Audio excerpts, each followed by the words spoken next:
शहदौला साहब हैं या दाता साहब हैं या दूसरे इस तरह के जो बाबा फरीद हैं, वारिस शाह हैं, मियाँ मोहम्मद बख्श हैं, शाह हुसैन हैं, ऐसे जो बुज़ुर्ग हैं, हम इनके साथ बड़ी ज़्यादती कर रहे हैं कि इनके दरबारों पे जाके हम कागज़ के पुतले चढ़ाते हैं, इनसे वो काम लेने की कोशिश करते हैं जो इनके दायरा इख्तियार में नहीं आता। ये साढ़े लोगों के बच्चे ने कोई चूहे को बाबे रहने दो जड़ियाँ आउंदियां ने जलत पूरा करदियां ने असी साढ़े घर बच्चा है तो असी शहदौला साहब चढ़ जान तो फिर उन्होंने तो अपने नक्शे का ही देना तुहानू कुछ, फिर उन्हें तुहाडे नक्शे का नहीं देना। धन धन मोरे भाग बाजी लागी रे लागी लाग।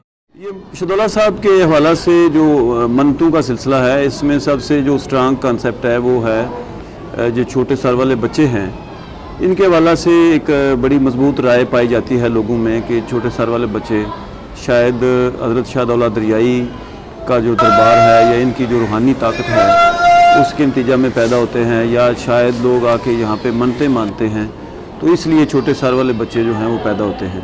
हाँ जी, जैसे वो दाता साहब जाते हैं ना, इसी तरह ये इस दरबार पे आते हैं, तो इसी तरह ये माने हुए हस्तियाँ पहले से शुरू से लेकर, तो जो कोई गाँव इस तरह किसी को कोई प्रॉब्लम होती है घर बैठ के कहते हैं कि ये हमारा ये काम हो जाए तो हम जाएंगे। इसका काम का मसला था तो हमने वो ये बोला कि उधर जाएंगे, इसका काम सही हो जाए, काम सही हो गया तो फिर वो उसने उधर से काम की वो बना हुआ तो इधर चढ़ा के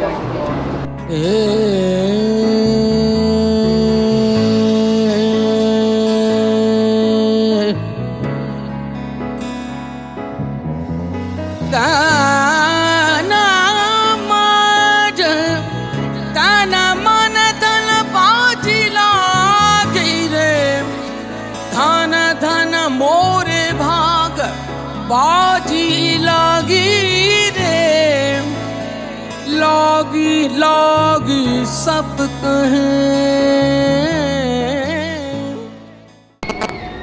वो इस तरह कि ये एक छोटा सर जो है ये एक बीमारी है माइक्रोसेफाले, उसकी बरतानिया में तहकीक हुई, तो ये जब वो कोई औरत प्रेग्नेंट होती है तो उस प्रोसेस के दौरान ये एक मखसूस एरिया है सर का, उसको वो मुतासर करती है, और जो जिस औरत में ये जरासीम हूँ उसके यहाँ पैदा होने वाला बच्चा जो है उसका सर जो है, दूसरा जिस्म उसकी नशो नुमा ठीक होती है, सर उसका जो है वो छोटा रह जाता है। माइक्रोसेफली एक जेनेटिक बीमारी है जिसमें स्कल बोन की ग्रोथ नहीं होती बच्चे में, और फिर उसकी वजह से उसका ब्रेन साइज़ जो है वो प्रॉपर ग्रोथ नहीं करता। और ये माइक्रोसेफलिक पेशेंट्स की 3 टाइप्स हैं एक्चुअली। इसमें नंबर 1 है इडियोपैथिक, जिसमें कोई और डिज़ीज़ नहीं होती इस डिज़ीज़ के अलावा, इसमें पेशेंट मेंटली और फिज़िकली नॉर्मल ही होता है। उसके बाद ऑटोसोमल डोमिनेंट पेशेंट्स आते हैं, और फिर तीसरी टाइप है क्रिप्टोजेनिक, जिसमें जो माइक्रोसेफलिक पेशेंट्स हैं वो मेंटली लो होते हैं, फिज़िकली तो नॉर्मल होते हैं लेकिन मेंटली लो होते हैं।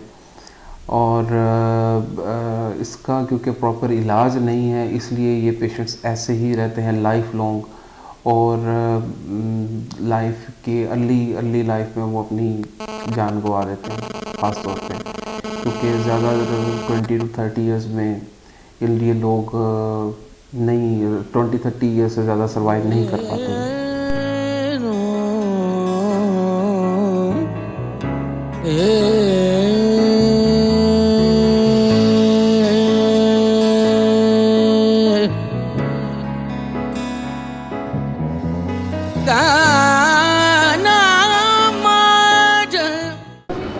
मन्नत के बारे में ये है कि ये जो अल्लाह ताला के बरगज़िदा बंदे हैं ये बहुत मानी हुई हस्तियाँ होती हैं, तो हम इसलिए यहाँ पर आते हैं कि अल्लाह ताला ने अपने वसीले बनाए हुए हैं दुआ मांगने के, कि आप यहाँ पर आएँ, ये मेरे बरगज़िदा बंदे हैं, इनके पास आएँ, आप अपनी दुआएं मांगें, मन्नतें माने, इनके वसीले से मुझसे मांगें, क्योंकि मैंने इन्हें बहुत कुछ अता किया हुआ है। आखिर ये ऐसे ही नहीं इस दुनिया में इतने माने हुए हो गए। तो मेरी यहाँ पर ये मन्नत थी कि मुझे अल्लाह ताला ने बेटा दिया था, लेकिन वो फिज़िकली ठीक नहीं था, तो मैं अचानक ही यहाँ पर आई थी। यहाँ पर मैंने आके वैसे ही दुआ मांगी थी कि अल्लाह ताला मुझे जो भी औलाद दें वो सेहत और तंदुरुस्ती वाली हो, उसमें कोई फिज़िकली उसे कोई प्रॉब्लम ना हो। तो मैं यहाँ पर आई हूँ, वैसे ही मैंने दुआ मांगी कि अल्लाह ताला इनके वसीले से ही हमें देते हैं औलाद सेहत और तंदुरुस्ती वाली। अल्लाह ताला ने मुझे दिया है, अब मैं उसे यहाँ पर लेकर आई हूँ, इस्लाम करवाया है। इंशाल्लाह ताला मुझे बेटा दिया, अल्लाह ताला ने बहुत प्यारा है। मन्नत ज़्यादातर आदमी इधर आते हैं, इलाज के लिए चढ़ा के आते हैं, शादी के लिए चढ़ा के जो निशान बने हैं, किसी को मौके निकले और रसोलियाँ निकली, दुआ मांगते हैं, कबूल होते, फिर चढ़ा के जाते हैं। झाड़ू बने हैं, नमक बने हैं, ये मनता सब दरबार शरीफ। शाह दौला दरियाई साहब का जो है इतना सा तल्लक ज़रूर है एक कि हज़रत शाह दौला दरियाई जो हैं उन्होंने अपने दौर में एक मजजूब घर कायम किया था। ये गालबन 1612 की बात है। तो उस मजजूब घर में चूँकि हज़रत शाह दौला दरियाई जो थे वो सोशल वर्कर थे, समाजी कारकुन थे, उन्होंने ये प्लान किया कि ये जो मजजूब घर है इसमें ऐसे लोगों के खाने पीने और रहने का बंदोबस्त किया जाएगा जो ज़हनी तौर पर माजूर हैं यानी पागल हैं, या उसके साथ साथ जिनका कोई वाली वारिस नहीं है। तो वो मजजूब घर हज़रत शाह दौला दरियाई की ज़िंदगी में भी चलता रहा और उनके जो है वफ़ात के बाद भी कुछ साल उनके बेटे थे बहावन शाह, वो उनकी ज़िंदगी में भी कुछ साल चलता रहा।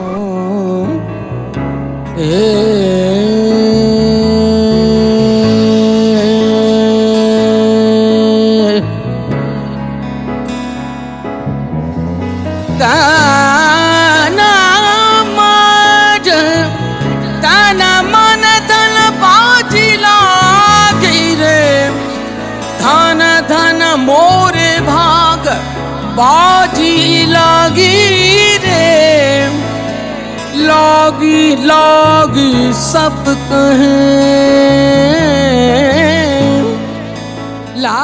ये बच्चे छोटे सार वाले बच्चे, यहाँ कोई बच्चा नहीं होता जी।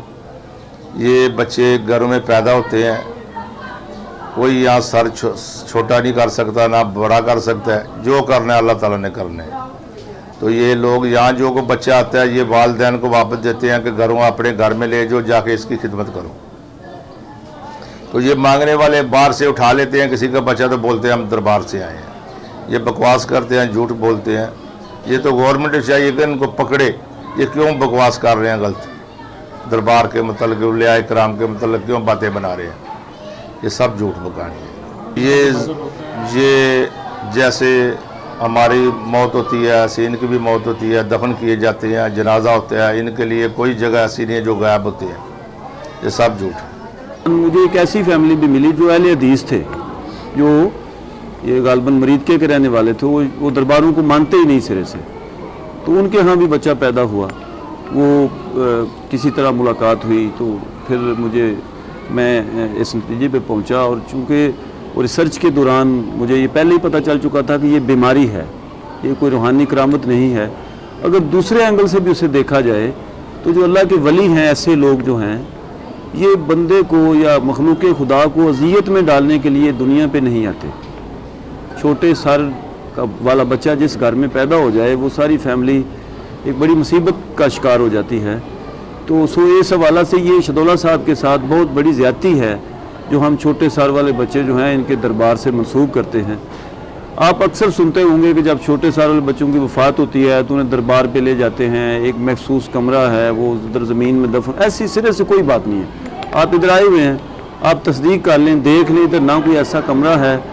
फिर ये है कि जब किसी की वफ़ात होनी है तो मुझे और आपको पता कैसे चल गया?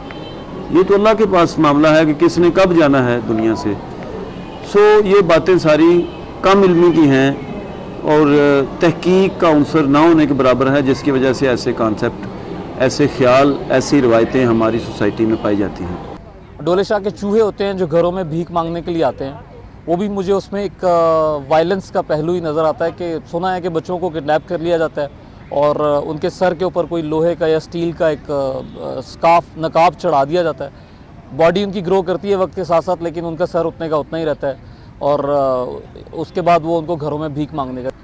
डोले शाह ऐसी जगह जहाँ से मुझे ये लगता है कि डोले शाह जो है दे डोंट डिज़र्व कर्टेसीज, वो हम में से ही हैं और एटलीस्ट हम लोग इंसानियत के नाते हम लोगों को कोई नॉट एज इंडिविजुअल बट एक ग्रुप बनकर उन लोगों के लिए कोई लॉ या कोई ऐसा ज़रूर स्टेप लेना चाहिए ताकि वो जो सोसाइटी में डिज़र्व करते हैं रोल उनको मिल सके। क्योंकि करने वाले भी हम भी हैं, उन्हें स्टेज पे बनाने वाले भी हम लोगों में से ही हैं। तो अगर हम लोग ही उनके लिए स्टेप लेंगे तो आई गेस ये बहुत अच्छा होगा। कुछ लोग अपने बच्चों को मन्नतें मान कर के डोले शाह के मज़ार पे जाते हैं और कब्र पे जाके मन्नत मानते हैं कि अगर मेरा बेटा हुआ या बेटी हुई तो मैं उसको आप सरकार के पास छोड़ जाऊँगी। तो इस वजह से भी वो कुछ बच्चे छोड़ जाते हैं, उनकी परवरिश करते हैं, लेकिन ये कि उनकी तरबियत ही ऐसी करते हैं कि वो भीख मांगने की तरफ। तो बाकायदा एक कारोबार है, तो इसके ऊपर हुकूमत से ज़्यादा हम आवाम को सबसे पहले अवेयरनेस होनी चाहिए कि हम इस किस्म के झूठे लोगों के पास जाते क्यों हैं, इनकी बातों पे यकीन क्यों करते हैं। डोले शाह को लेकर हर किसी की अलग अलग अपनी अपनी राय है। मेरे ख्याल से डोले शाह को लेकर जो लोग बातें करते हैं कि भाई इनकी बदुआएं भी लगती हैं, दुआएं भी लगती हैं, इनकी बदुआएं और दुआओं का क्या कॉन्सेप्ट है। आपको इतना सुपरस्टिशियस होने की वजह आप ये सोचो कि भाई इनको इस तरह करता कौन है, ये डिसेबल बनाता कौन है, या ये पैदाइशी डिसेबल होते हैं। इस हवाले से इन लोगों ने बड़ा रखा हुआ पॉइंट ऑफ व्यू भाई अपने अपने के बेबी नहीं होता तो डोले शाह के मज़ार पर लेकर चले जाते हैं, फिर जब बेबी होता है तो फिर वहीं पर ही देकर आ जाते हैं। ये क्या है? और मतलब इस चीज़ को, जो इस कल्चर को या इस बात को जो भी बंदा डेवलप कर रहा है, प्रमोट कर रहा है, हुकूमत इसके ऊपर एक्शन क्यों नहीं लेती है? मेरे ख्याल से हुकूमत को इस बात के ऊपर एक्शन लेना चाहिए, बिकॉज वो भी किसी के बच्चे होते हैं, किसी माँ के बच्चे होते हैं। उनके लिए भी उतनी ही प्लेस है, उतनी ही जगह है इस मुल्क में, इस दुनिया में, जितनी बाकी बच्चों की है।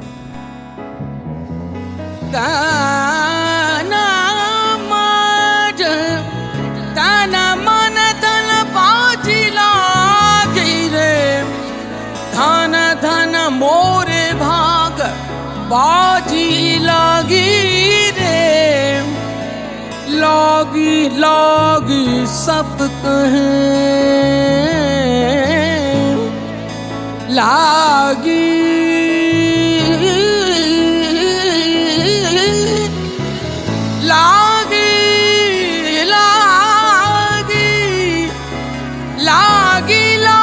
सब कहें लागी लगी